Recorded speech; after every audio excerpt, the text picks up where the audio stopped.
केन्द्रापड़ा जिला आली जाफियार international school रे श्रीजुक्त बैजयंत पंडा पहुंची कलशपुर ठारे निर्माण होतिबा मेगा पानीय जल प्रकल्प स्थिति अनुध्यान करने सहित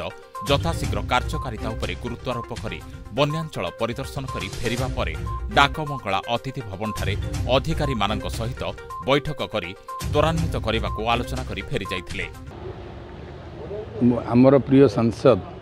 बैजयंत पंडा भारतीय जनता पार्टी उपाध्यक्ष विशेषकर खबर पाई आसी पहुँचले।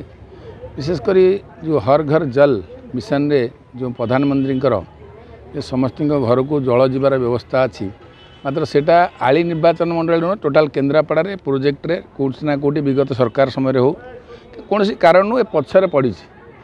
ए मासे पूर्व कार्यकर्ता आमर कार्यकर्ता निर्देश थिला आम देखिलु आम बोधे रिपोर्ट करूँ सी आसी प्रत्येक जगह आमर कलशपुर आलीपाई एवं बरुणा राजकनिका पाई जो प्रोजेक्ट अच्छी या आसिले देखिले एवं से विषय रिव्यू कले।